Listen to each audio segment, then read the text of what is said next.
लगातार गेस्ट जुड़े हुए हैं जो कि धर्म गुरु हैं और धर्म के बारे में अच्छी जानकारी रखते हैं, क्योंकि आज रामनवमी का ये पर्व है और अयोध्या में रौनक सबसे ज्यादा है, जहां पर रामलला का सूर्य तिलक आज होना है और जो जन्मोत्सव है वो दोपहर 12 बजे से शुरू हो जाएगा।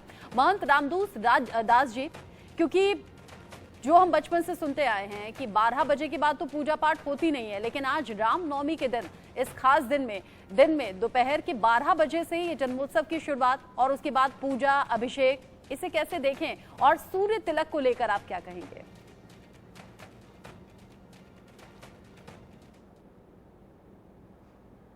लालमणि जी, आपको आवाज मिल रही है?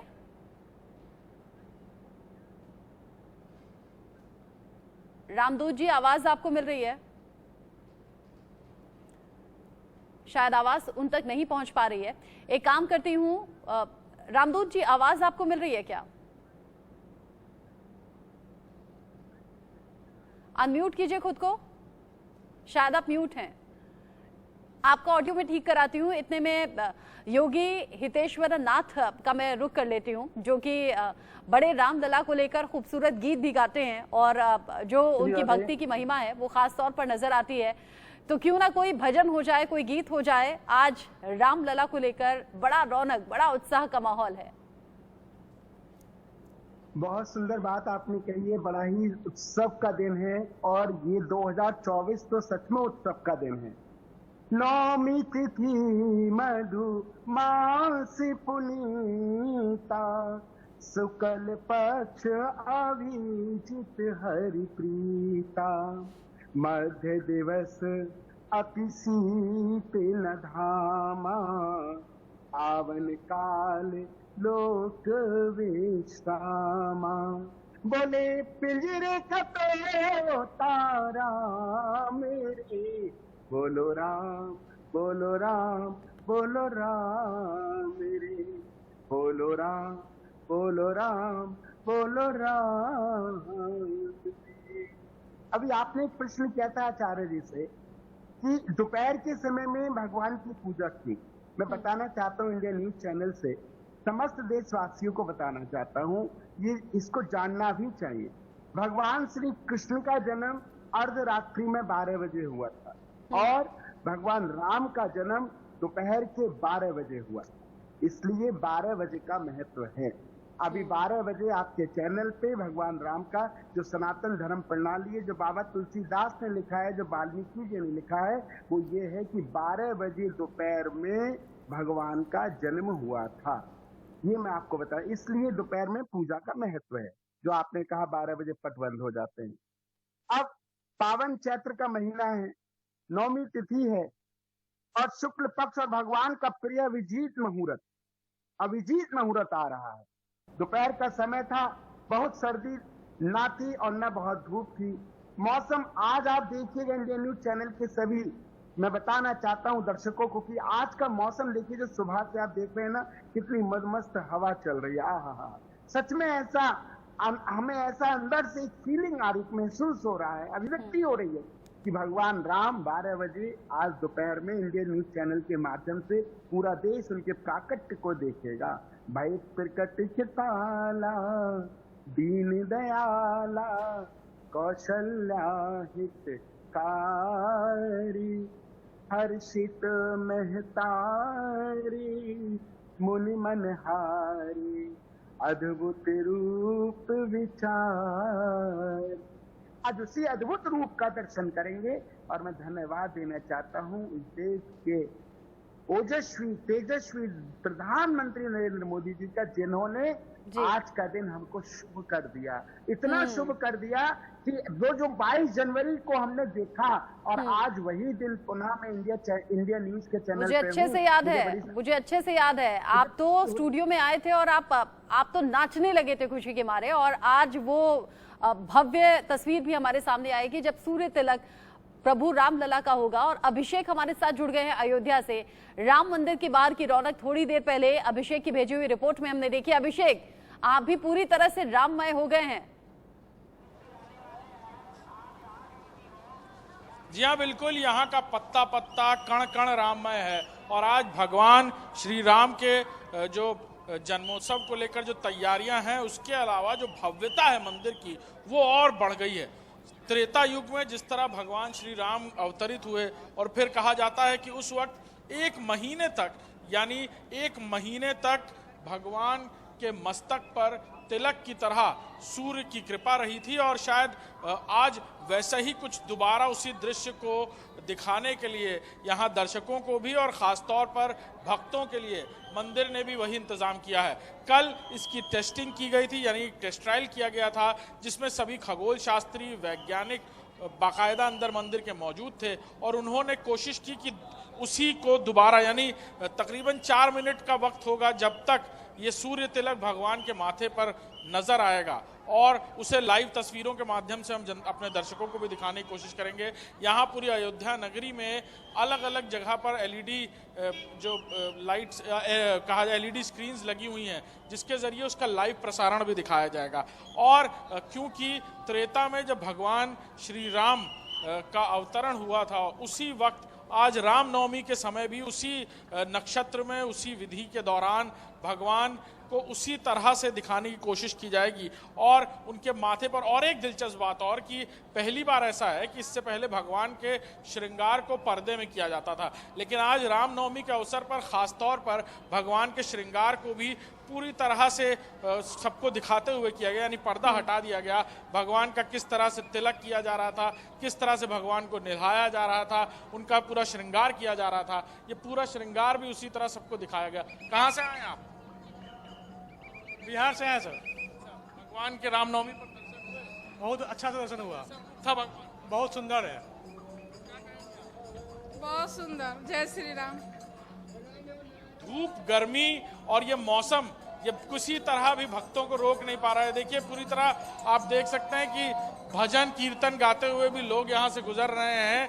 अलग अलग राज्यों से लोग पहुंचे हैं, यानी कश्मीर से कन्याकुमारी कहा जाए, देश के अलग अलग राज्यों से, पूरे भारत के कोने कोने से ही नहीं बल्कि विदेशों से, 7 समुंदर पार से भी आए हुए कई सारे लोग यहाँ नजर आ रहे हैं, जो भगवान के इस अलौकिक रूप को और आज के दिन को, इस ऐतिहासिक दिन को, जब सदियों बाद भगवान अपने महल में पधारे हैं और भगवान को उस महल में पहला उनकी राम अभिषेक में देख रही हूँ राम मंदिर भव्य तरीके से सजा हुआ है। जो भी श्रद्धालु वहां से गुजर रहे हैं पूजन करने के बाद, दर्शन करने के बाद, वो फोटो जरूर खिंचवा रहे हैं या फिर रामलला की जो तस्वीरें हैं वो अपने मोबाइल में कैद कर लेना चाहते हैं। चेहरे पर खुशी है, चमक है, और हर कोई यही कह रहा है कि दर्शन बड़े अच्छे हुए हैं। यानी कि जो लाखों लोगों के पहुंचने की संभावना थी और लोग पहुंच भी रहे हैं, किसी भी तरह की अव्यवस्था नहीं है। मंदिर के भीतर अगर आप उस वक्त नहीं रहेंगे तो मंदिर के बाहर भी आप उन तस्वीरों को देख पाएंगे जब होगा सूर्य तिलक। और सुबह जिस तरीके से दुग्ध और चंदन से अभिषेक हुआ है वो तस्वीरें तो हमने देखी हैं।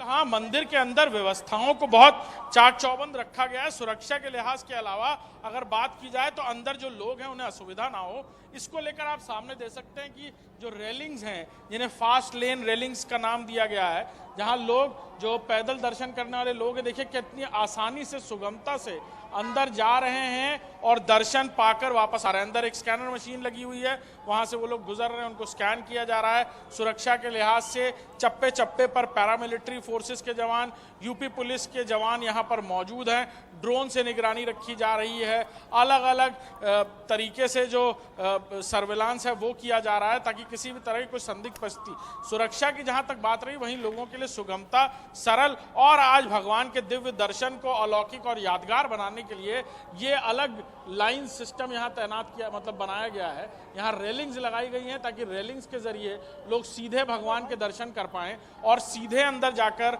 लोग बहुत सुगमता से दर्शन पा रहे हैं। और शायद यही वजह है कि जो भीड़ है भक्तों की, वो लगातार उमड़ती हुई दिख रही है। बहुत ज्यादा वक्त नहीं लग रहा अगर कहा जाए तो, लेकिन क्योंकि अब वो वक्त हो रहा है जब भगवान का जो जन्म का वक्त है, यानी अवतरण का वक्त है, वो करीब आ रहा है। भगवान का सूर्य तिलक होना है, जो लाखों करोड़ों लोगों तक एक साथ दिखता हुआ नजर आएगा यहाँ पर दिव्य नगरी अयोध्या में। अभिषेक, एक बार बस लास्ट में आप ये बता दीजिए, दिखा दीजिए कि जो भक्त बाहर हैं, श्रद्धालु बाहर हैं, दर्शन करके आ गए हैं, दर्शन करने जाने वाले हैं, वो सूर्य तिलक की तस्वीरें कैसे देख पाएंगे? बिल्कुल, यहाँ पर जहाँ हम रामपथ पर मौजूद हैं, यहीं पर ही आगे कई सारे एलईडी जो कहा जाए स्क्रीन्स लगी हुई हैं। पूरे अयोध्या में बात की जाए तो 100 से ज़्यादा एलईडी स्क्रीन्स, बड़ी एलईडी स्क्रीन्स को बात की जाए वैसे ही छोटी एलईडी स्क्रीन्स भी हैं, और साथ ही साथ मंदिर परिसर के आसपास के पूरे इलाके में एलईडी स्क्रीन्स लगाई गई हैं। साथ ही साथ जो विजुअल है वो भी लाइव स्ट्रीमिंग के जरिए कई सारे सोशल मीडिया तक पहुंचेगा, और वहां से भी लोग घर बैठे भी भगवान के इस अलौकिक रूप का दर्शन कर पाएंगे। साथ ही साथ अंदर ये भी इंतजाम किया गया है कि जिस वक्त ये पुण्य अवसर होगा, यानी ये पुण्य घड़ी होगी, उस वक्त जो लोग मंदिर परिसर के अंदर मौजूद होंगे वो लोग भी सीधे प्रसारण के जरिए उन एलईडी स्क्रीन्स पर ही भगवान के दर्शन पा पाएंगे। जी, अभिषेक ने बड़ी खूबसूरत तस्वीरें दिखा दी हैं, साथ ही साथ व्यवस्था भी दिखा दी है कि कैसे अलग अलग लेन बनी है जहां से जो श्रद्धालु हैं राम मंदिर के भीतर प्रवेश कर पा रहे हैं, और इसलिए किसी भी तरह से अव्यवस्था की कोई तस्वीर या खबर सामने नहीं आई है। बहुत अच्छे तरीके से श्रद्धालु अंदर जा रहे हैं, सुविधाजनक तरीके से दर्शन कर रहे हैं और फिर बाहर लौट रहे हैं। चेहरे पर हंसी मुस्कान बनी हुई है। और अभिषेक, मुझे तो ऐसा लगता है कि भक्ति के साथ साथ में आपकी ड्यूटी हो रही है। भगवान राम ने आपको बुला लिया, आप सौभाग्यशाली रहे जहां आपकी भक्ति भी हो रही है और साथ साथ आप अपनी ड्यूटी यानी कि रिपोर्टिंग भी कर रहे हैं। मैं महंत राजदूत जी का जिक्र कर लेती हूँ यहाँ पर। राजदूत जी, दोपहर 12 बजे का वक्त नजदीक आ रहा है, अब बस तो चंद मिनट बचे हैं। क्या महत्व सूर्य तिलक का है? क्योंकि इससे पहले हमने चंदन, रोली, टीका, दुग्धाभिषेक, जलाभिषेक या उनकी मनपसंद वस्तुओं को भेंट चढ़ाना, ये सब सुना, लेकिन सूर्य तिलक ये नया सा कॉन्सेप्ट है, इसके बारे में जानना जरूर चाहेंगे। सर्वप्रथम तो सभी देशवासियों को इस पावन दिव्य महोत्सव की बहुत बहुत मंगल कामनाएं। महोदय, जैसा आपने प्रश्न किया कि सूर्य तिलक का क्या महत्व है, देखिए, हम जिस आराध्य की बात कर रहे हैं उनका प्रादुर्भाव ही सूर्य वंश में हुआ, और भगवान राम या उनके वंशज सभी भगवान सूर्य को अपने वंश में सबसे महत्वपूर्ण जो कुल देवता के रूप में कहते हैं, उस सूर्य रूप में मानते हैं। तो भगवान राम सूर्यवंशी हैं, और सूर्यवंश के होने के नाते जब किसी के वंश में स्वयं भगवान का अवतरण हुआ हो, जिस वंश में स्वयं भगवान आए हों, तो उस समय उनके अभिषेक के लिए स्वयं सूर्यदेव प्रकट हुए थे, और वही कॉन्सेप्ट, वही प्रतिक्रिया जो आज देखने को हमें मिल रही है। राम जी के बारे में जितना कहा जाए उतना छोटा है। बाबा तुलसी ने रामचरितमानस की रचना की, क्यों? केवल भगवान की लीलाओं को दर्शाने के लिए, भगवान की लीलाओं को लोगों तक पहुंचाने के लिए। तो वो भी अपनी लेखनी में कहते हैं कि राम जी इतने आसान नहीं हैं जितने लगते हैं। राम जी सरल तो हैं, लेकिन उस सरलता के रास्ते को पाना बहुत कठिन है। बाबा लिखते हैं कि सुन सीतापति सील स्वभाव, प्रेम न मन तन पुलक नयन जल, तेना रखे हर खाहू। हम भगवान राम को आराध्य मानते हैं, हमारे भगवान सर्वोपरि है, सब कुछ है हमारे लिए, लेकिन उनके प्रिय कैसे बना जाए, उनके प्रिय बनने के लिए हमें क्या करना चाहिए। तो बाबा एक साधन बताते हैं कि जब भी भगवान राम, सीतापति, इनके स्वभाव का वर्णन हो रहा हो, इनके स्वभाव के बारे में आपको सुनने को मिल रहा हो, और उस समय हृदय में प्रेम ना हो, आंखों में अश्रु ना हो, तो आपका जीवन व्यर्थ है, और स्वयं को राम का अनुयायी, स्वयं को राम का भक्त कहना आपका व्यर्थ है।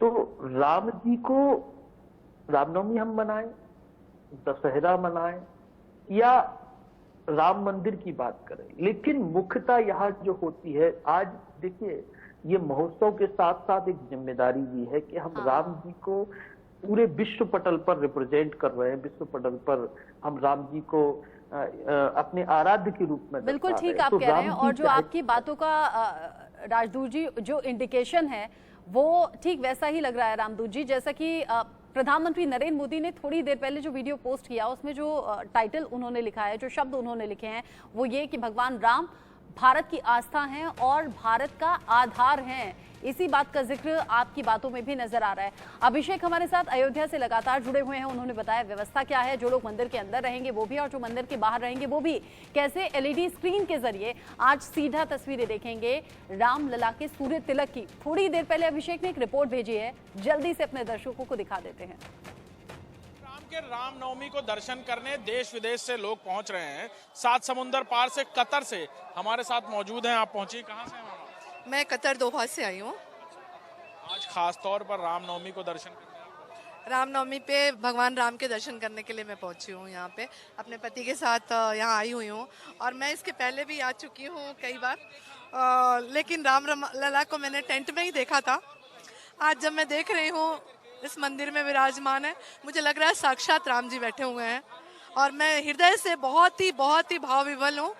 और सनातन की जो आज मुझे झलक दिख रही है, और मैं एक चीज़ और, बहुत खूबसूरत। दूसरी चीज़ मैं एक चीज़ और कहना चाहूँगी कि मैं दुनिया के 50 देशों में घूम चुकी हूँ। पहले जब हम लोग देखते थे भारत को, जिस नज़रिए से लोग देखते थे हमारे भारत को, आज उनका नज़रिया बिल्कुल बदल चुका है और हम शान से कहीं भी जाते हैं और जब हम बताते हैं कि हम भारत से हैं, लोगों का हमारे प्रति नज़रिया बहुत बदल गया है। तो आंखों में रिस्पेक्ट, आंखों में उस तरह की बात दिखती है कि हाँ कोई भारत से आया है। अब वो परसेप्शन बदला है। और मैं एक चीज़ बहुत ही मतलब दृढ़ता से ये बात कहना चाहूँगी कि मोदी सरकार के आने के बाद क्योंकि हम बाहर से, हम यहाँ किसी को ये नहीं कर रहे हैं, लेकिन मोदी जी के हम लोग मतलब बाहर जो लोग रह रहे हैं परम भक्त हो गए हैं कि जिस तरीके से काम हो रहा है धरातल पे भी। मैं यहाँ पे भी, मैं बॉम्बे में रहती हूँ, मेरा घर है, मेरा छत्तीसगढ़ में भी बेस है, हमारा घर है। अभी मैं